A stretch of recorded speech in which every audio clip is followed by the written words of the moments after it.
All right, everybody, welcome back to another episode of the Lasting Learning Podcast. Super glad that you chose to tune in today. And in a second, you're going to be super glad that you did as well, especially when you get to see who the guest is.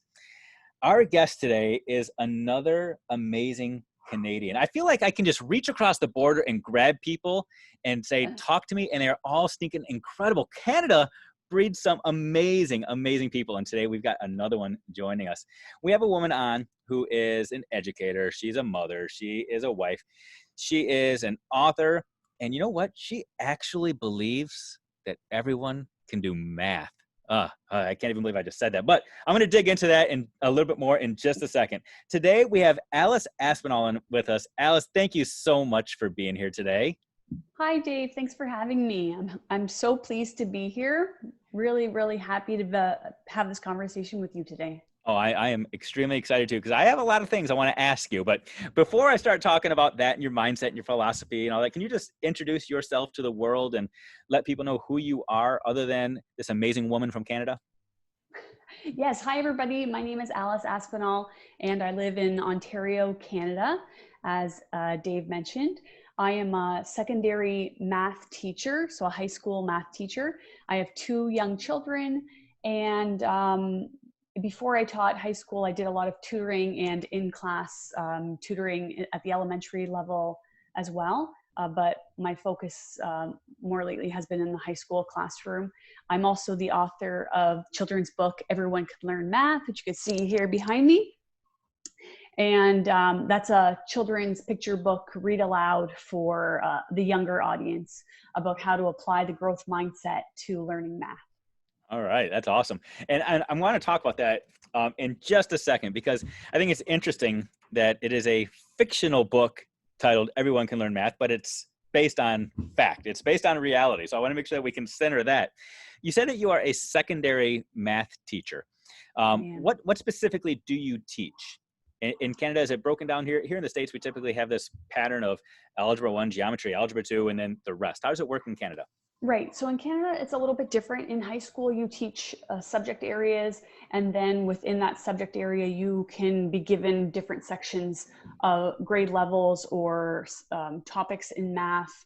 Every year can be different. You're given a schedule, a timetable, depending on enrollment and stuff like that. So I typically will teach grade 9s, 10s, and I teach usually a grade 12 advanced functions class, which is typical, like your American algebra classes. And that would be like one of our high level math, like a pre-calculus. Okay. Now, I can only imagine teaching high school math. You have students in your class. You have a number of students who I'm sure do just fine. They pick up what you're putting down.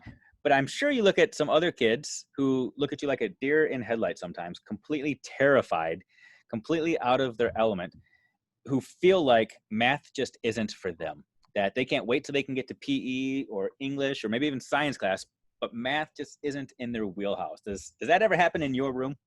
Yeah, unfortunately, by the time students come to me in grade 9 or 10, they're not very young anymore, and they have a lot of stereotypes engraved in them about math, and a lot of ideas that they've settled on about being a math person or not a math person, and especially have created a lot of anxiety around math. Like a lot of students have math anxiety when they come to me. The goal is to get them to, I won't say that I want them to all love math by the end of the semester with me, because that's not really realistic sometimes. But if they can learn to like math a little bit more, or believe that they are kind of better at math than they thought they were, then that would be a successful semester for me. But I get a lot of students with some high math anxiety, and we work on that. We have a lot of growth mindset lessons and techniques that we implement to try to get them out of that. Where do you think that mindset comes from? That idea that math just isn't for them, or that they can't do it. I think about my own kids. So I have 4 kids who range from going into high school all the way down to going into kindergarten this coming year. And it's bizarre that all 4 of them, if I were to ask them what's their favorite class, they all say math, which is bizarre because when I was in school, I would not have said that. I guarantee That's my great. wife would not have said that. So I it's hope you don't interesting for tell me. them that. Well, actually, I do. I do tell them that that was not my wheelhouse. I tell them that wasn't my thing. When I was a teacher, I taught language arts and social studies. But then I went through and got my master's and had to get a doctorate and had to learn a bunch of statistics. And now I use math all the time. But back when I was in Yeah. school, it wasn't necessarily my thing. And the reasons why, I mean, I don't necessarily want to go into it and make it all about me, but I I struggled at times just memorizing facts and the algorithms. And if I couldn't make sense of it conceptually, it didn't make sense to me. You know, even in Mhm. social studies, I couldn't memorize the dates of battles and wars and generals, but I could tell you about the wars and I could debate constitutional law with you, but I couldn't memorize things. And Mhm. in math early on for me, it was all about rote memorization. And I tuned out very, very quickly when I couldn't do my times tables in under 4 minutes or whatever the excuse was. I shut down and said, this isn't for me.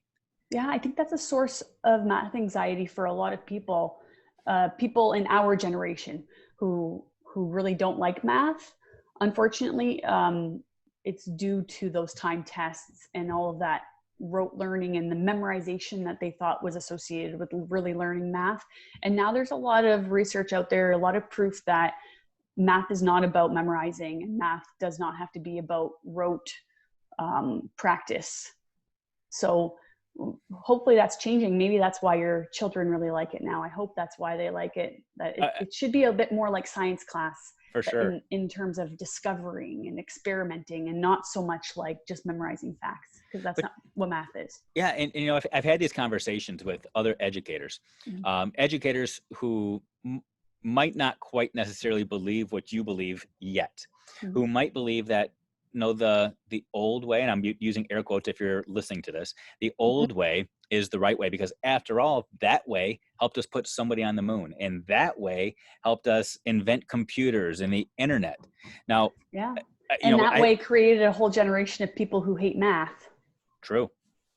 So Absolutely.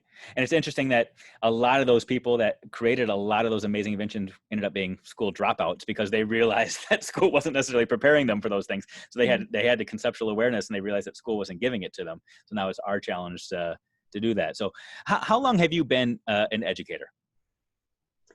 um, Officially, I got my Bachelor of Education in 2008. 2008. So Mhm. 12, 13 years ish.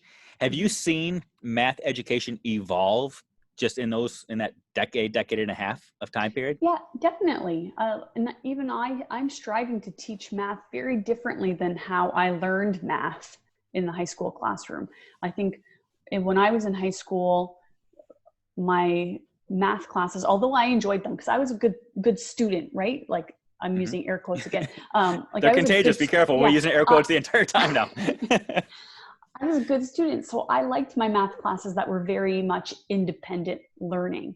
And now my math classes are far more collaborative than any math class that I ever took when I was in school. So I think there is a lot of evolving happening with math teaching.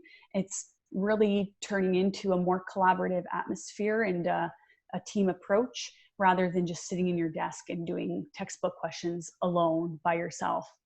So were, I've tried to make that change, and I think a lot of other people are making that change too. were you a good student back in school? Yes, I So, was. so I knew how to do school well. yeah, you could play the game. So Mhm. I'm curious then, you were a good student in school. How come you didn't just try to replicate your experience for the students that you teach now? Because I know that's a trap that I fell into. When I was a Mhm. teacher, I said, hey, this worked for me. Kids, if you want to be successful like me, if you want to be a teacher and start off making $34,000 a year because that's what I made. Hey, just do everything that I did and you'll become an itty bitty schmitty. I mean, honestly, that's how. I mean, I feel bad for the kids that actually followed that path and didn't say, "Well, I want to do something a little bit different or something more or whatever." What led you to believe that there were different ways to learn or to do things other than the way that you were taught and inspired? Well, you can see it in your classes. We don't teach only academically inclined students.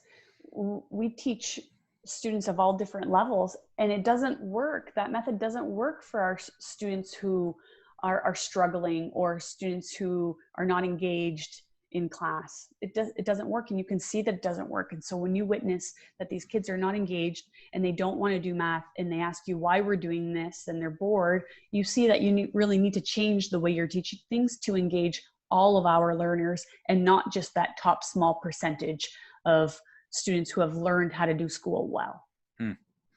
So at what point did you realize that, yeah, you're onto something here, that you've got a gift, or you got some knowledge, and you're doing things a little bit differently, and it's bringing about some sort of success? What was it that gave you that confidence to realize, yeah, what you're doing now is what other people could be doing as well? Well, I think you see those small changes in those learners that are a little more reluctant. If they say that they want to come to your class and they're enjoying coming to your class when they're not enjoying going to other people's classes, that's sort of an indicator that you're doing things, you're on the right path, right?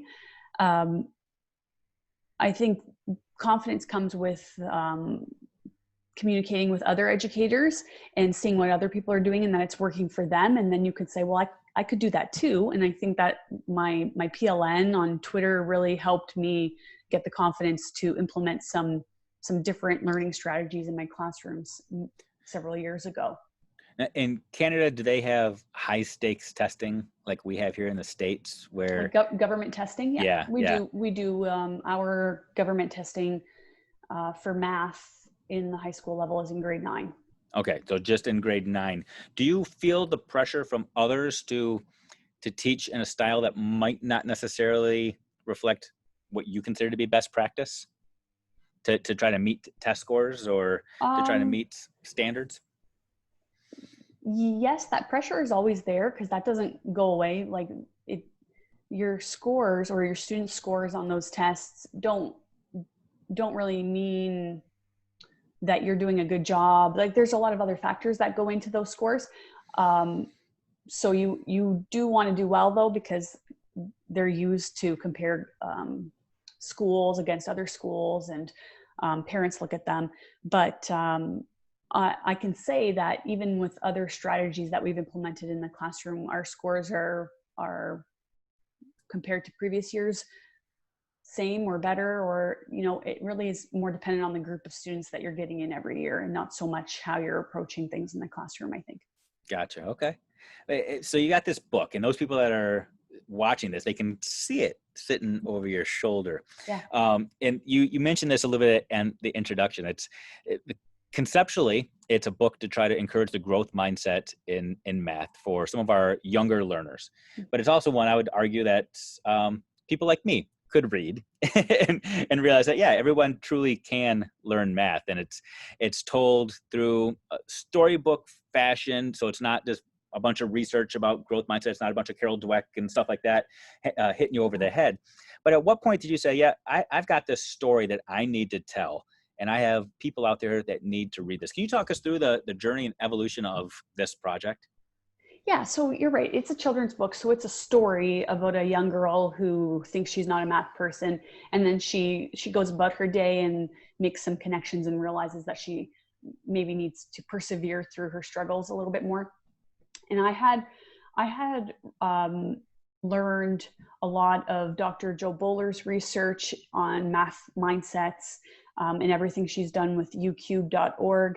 And I wanted to find something that I can provide to children that sends that message of growth mindset in math. So I also have a lot of friends with young children. So I was looking for a kid's book that had that message in it, and I couldn't find one that was specific to math. So that's where the idea came from, and evolved into this book. So there's a lot of research behind the story, but it is told as a fictional story. Yes. Can you talk to, there are people listening right now that might be hearing this saying, oh, there's a lot of stuff that I've been thinking about in my head. And I go out there and I look to try to find these books because I want to introduce my own kids to these books, or I want to, I have the story inside of me and I want to write. How did you actually write the book? Can you talk us through that process, getting it published, reaching out and getting it in print, how it felt to actually get it in your hands? Like, tell us that story, because that's kind of a cool story. And I love pulling this out of authors. Yeah, so I have a bit of an English background. I did a minor in English, and I had done some creative writing in high school. So the story writing part of it on its own was not the difficult part for me. Um, I like to write stories. I encourage my kids to write stories now. My kids are 5 and 7, and my daughter, especially at 7, is writing stories all the time. We're always brainstorming ideas. So the story for it was not difficult for me. I thought of like I thought of students who were just easy to give up and decide that they're not math people. And I went around that. As my main storyline, and I wanted it to be a girl because I'm really focused on getting girls to believe that they can do math, because typically it's always girls who think that they can't do math far more than boys.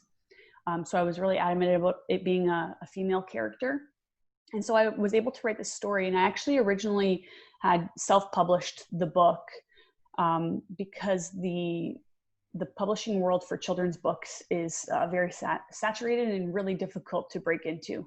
So I knew I had a good story.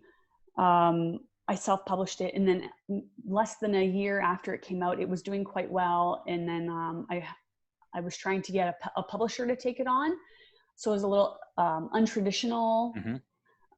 And so I did find a publisher who was willing to take it on. And so in its second edition, now it's published with EduMatch Publishing. I love that story because I knew that you'd self-publish first. Mm-hmm. The idea that you took a chance on yourself. I mean, you said there's a story out here and I'm going to take a chance on myself. Self-publishing a book, for people that don't realize, it's not a free endeavor. It's not like you just No. go and find a copy machine and go to Kinko's and start running copies. I mean, there are costs that you incur, but you knew that this was a message that needed to get out there.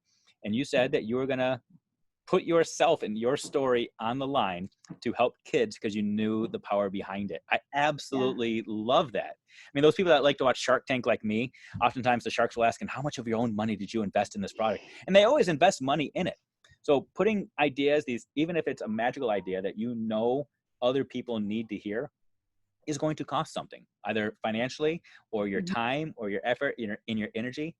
I feel like it's important for me to say that right now because there are a lot of people out there that I think, whether it's in the educational space or any space, who are looking for that, I don't want to say get rich quick or that get notoriety quick or whatever it is. They feel like it's just easy. I'll just reach out to somebody. I'll reach out to somebody via direct message or Twitter, and I'll just get a book deal. And I'll figure out what I'll write. And if it's quality, that's not how it works. I love your story. Yeah, thank you. It has been a lot of work. Like, I'll be honest, it's been a lot of work. And it is a financial investment too, to publish something on your own that's good quality. You have to invest in it. And so I had this dream of putting this out there. I knew that there was nothing else like it out there. So I thought it would do okay. My goal was always that I would hope I would break even. That was what I always said. But you always told your husband, right? yeah, that's what I told him. I was like, I'm going to do this, but I think I can break even. Like you have to, of course, we're numbers people. So I had a plan, and I thought it would be okay. And it was okay, thankfully. And now it's sort of surpassed what I really thought it would ever do. And I've sold far more copies than I thought it would. And I'm really grateful for that, because that means the story's out there for more people, and that's what it's really all about. That's awesome. So you say it's an elementary book or a book for younger kids. Yeah, like a picture book. Yeah. So I've got 4 kids. They kindergarten, 2nd grade, 4th grade, 9th grade. If I were to go on Amazon and buy a bunch of copies of this book for my own kids, how many copies should I get? 3, 4, a dozen, 100? Like, what would work for my situation? Knowing that I'm an educator, but I'm also a dad. Put the sales pitch on real quick. Oh boy. Well, you want to share this book from a math perspective, but I've been told from a lot of parents that they are using the message in the book to just send the message of perseverance to their children when it comes to like learning a new art technique or a team sport or something like that. So the message goes far beyond math. So of course you want to go with the 100 copies. There you go. No, I love that though, because I think it is important for us to recognize that we can grow really in anything. We really Yes. can. Yeah, and that's it. I'm going to stop you. I'm Go sorry. for it. It's important when we're talking about growth mindset. People who are sort of reluctant to the idea are thinking that we're trying to sell that every person is going to become a master of everything. And that is not what we're talking about here. We're talking about making improvements, and each person's improvement on something is different than someone else's improvement, right? We just want to Absolutely. get better.